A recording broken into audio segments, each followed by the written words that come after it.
2024 is the year of opportunity and we have to make it count. So in today's video, I'm going to be sharing a crypto guide, the ultimate guide of how you can make it in crypto with a very small amount of capital to start with, or even nothing. So please do stick around for the video, like, subscribe, but without wasting any more time, let's get started with step number 1. Now, the first step we're going to take is we're going to take advantage of airdrops. Now, I've done a number of videos at this point on different airdrops, and the reason I've done this is because I do feel like it is so important for people to actually take them seriously and realize that they're not always too good to be true. A lot of people do get put off by the fact that free money can't be real. But when we actually think about it, it isn't free money because there's one of two costs associated with airdrops. In some instances, you do need some capital to work with these airdrops. You may have to stake on different platforms, you may have to do swaps or trades, and a lot of them have a minimum amount, a minimum balance to work with for you to basically be eligible for that airdrop. So although you're not spending that money directly, you do need some capital to work with to make the airdrop worthwhile and to be eligible. So that's something to keep in mind. And if it doesn't cost you money, it will cost you time, because you may have different airdrops. For example, in the gaming space, we see a lot of airdrops to early users, to bug testers, to people using test nets. And this also does not really cost any money as such, or you don't have to put any money up front, but it is going to take your time away from you, and that is something that you have to keep in mind. A lot of people who are busy, maybe with families, full-time jobs, etc., they're not going to have the time to put into the airdrops that is required.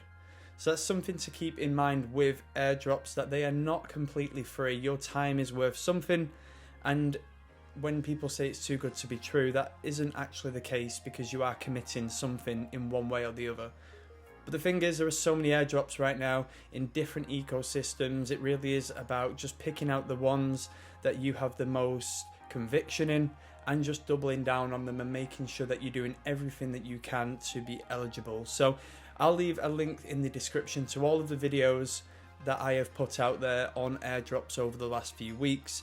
Subscribe as well, because there will be more coming, with one at the end of this week. So the second step that we are going to take to make it in crypto this year is to put our investor hats on. Now, what I mean by this is there are typically two types of people in the market. You've got investors and you have traders. Now, if you are already well underway to learning how to trade and to become a trader, that's fair enough. This doesn't really apply to you. But to people who are sat there right now, maybe a beginner to the market, have just got into crypto and they're wondering whether to be an investor or a trader, I would definitely be leaning to an investor. And the reason for this is because trading takes a very long time to execute. You have to put the hours in, and you are not going to be profitable for a long time, being completely realistic. There's no need to overcomplicate things. You see a lot of people trading leverage when they have no business doing so, and they're just getting liquidated, because although we're in a bull market, there will still be times where the market dips, where we see choppy price action, where we see big flushes, and these are the things that liquidate people and leave them with their balance at zero. And this is what you want to completely avoid, because if you have no capital left, you can't make any money. And the investors, yeah, they may see some red days, or their portfolio values may drop for a little while, but typically in a bull market, you're going to see that the people who diamond hand them positions are the ones who ride it all the way.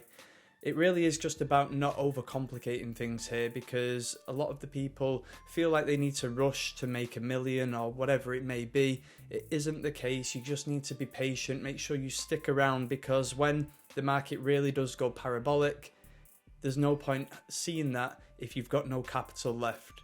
So basically, by investing and not trading, you're not going to get chopped up. You're going to make sure that you protect the capital that you have, and ultimately at the end, you're going to reap the rewards. Now, the next step to making it is all around your network. Now, it's very cliche when you hear people saying your network is your net worth, but I've actually found through my experience in crypto that it's actually true.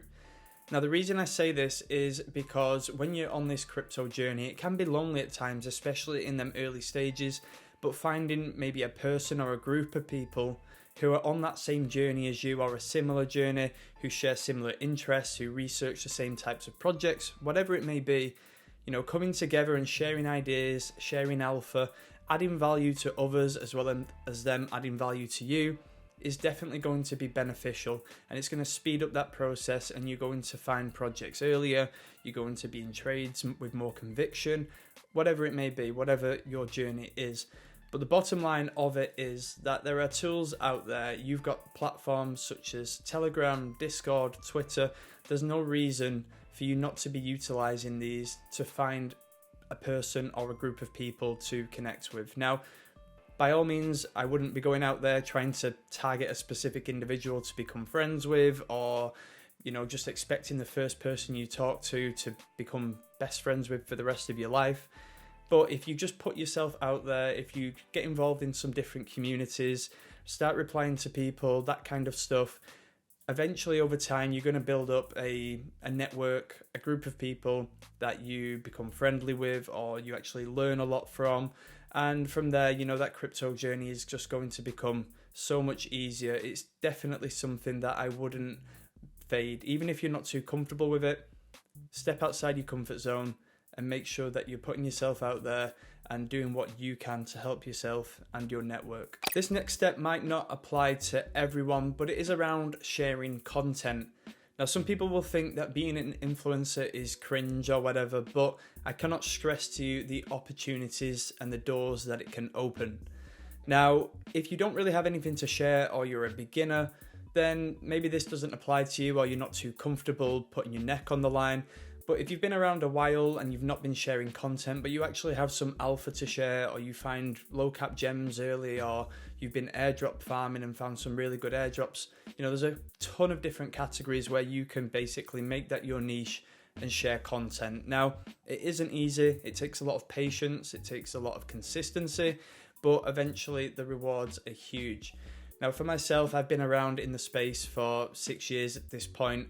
I've been sharing content for 5 of them years, so I'm in a very different situation to the majority of people, but everybody has to start somewhere. And just earlier this year, I went to Singapore for the F1 with Bybit, and this is all because of the audience, the following, the community that I've been able to build over the years. That's ultimately what it come down to in the end. Now, like I said, it's not going to be for everyone, but if you do have alpha to share, then I would recommend at least giving it a go. You've got nothing to lose. Don't care what other people think. You know, that is something that you have to just put to the back of your mind. Go on your own journey, do what you've got to do, because the network that this will unlock and the opportunities that it will create will be well worth it. And the next point that I'm going to make on the back of content is more so to do with who you follow. Now, if you're using platforms such as Twitter, you really want to refine who you are following for advice, alpha, whatever it may be. And the reason I say this is because this is the year to focus, to really grind, to lock in, and to make sure that you're doing everything that you can to make it in crypto. Now, the thing is, there are a lot of people out there who are sharing maybe P&L screenshots of how much money they've made in hindsight after a trade, not sharing their losers, only their winners. And these are the types of people who are going to basically bring no value to your feed. Now, I understand that, you know, crypto, you want to keep it fun. People who share memes, that kind of stuff, I've got no problem with that. You know, you have to keep it lighthearted and have a laugh every now and then. I completely understand. But when it comes to value adds, you really want to find the people who are actually providing alpha, who are sharing their trades, who are sharing their investments in real time and can actually provide something of use to you rather than just flexing on you. So keep that in mind as you're scrolling through the feed. Just really have a think about like what value that person is adding to your life and to your crypto journey. And the last step of this crypto guide is actually quite fitting for the end of the video, because it's about taking profits and your exit strategy. Now, I've been around a while. I've seen how important this actually is. I've seen many people, many friends round trip their profits and end up bag holding all the way into the next bear market. And this is what you want to avoid. Now, when it comes to taking profits, there's no right or wrong, but it is extremely important. You don't want to be the one bag holding. You don't want to come out of the bull market with nothing to show. And if you don't plan accordingly, the greed will take over. You'll basically just fold under pressure because you don't know what to do. So one thing I would say in advance now of what we think is going to be a great bull market on the horizon is to actually have a plan in place. Like I said, there's no right or wrong. Some people will dollar cost average out of their bags and slowly exit out of their portfolio and turn that into stable coins or cash, whatever it may be. Some people will have a set number in their head, and when that hits, they take 80%. They're just two random examples of how you can actually prepare, but having some plan in place, no matter how good or bad it is better than no plan at all. Like I said, you do not want to be the person bag holding all the way back down to lows, new cycle lows, and just praying that them altcoins just pump again one day and you get the opportunity to exit at a decent price. So have a plan now, have a think about it, and make sure that you are prepared for what is to come over the next 12, 18, 24 months. So these are just some steps that I think would be extremely useful for me to know if I could go back 5-6 years starting my crypto journey. Now, if it was easy, and this is being completely honest, if it was easy, everyone would be millionaires, right? You have to take some risk, you have to commit the time, you have to put some capital on the line. These are the things that it takes to actually make it in crypto. Like I said, if it was safe, if it was secure, if it was easy, everybody would be doing it and there would be just millionaires everywhere. But there's not, and there's a reason for that. But hopefully you can take the advice from this video, apply it into your crypto journey, and hopefully help you make it to whatever your goals may be. Now, if you did enjoy the video, please do drop a like, subscribe to the channel. Like I said, there is more content coming. On Thursday, we're going to be looking at Celestia and how high that can possibly go in the bull market. And then on the weekend, we are going to do another airdrop video, so stay tuned for them. In the meantime, please do trade safe, invest safe, and I'll catch you in the next one.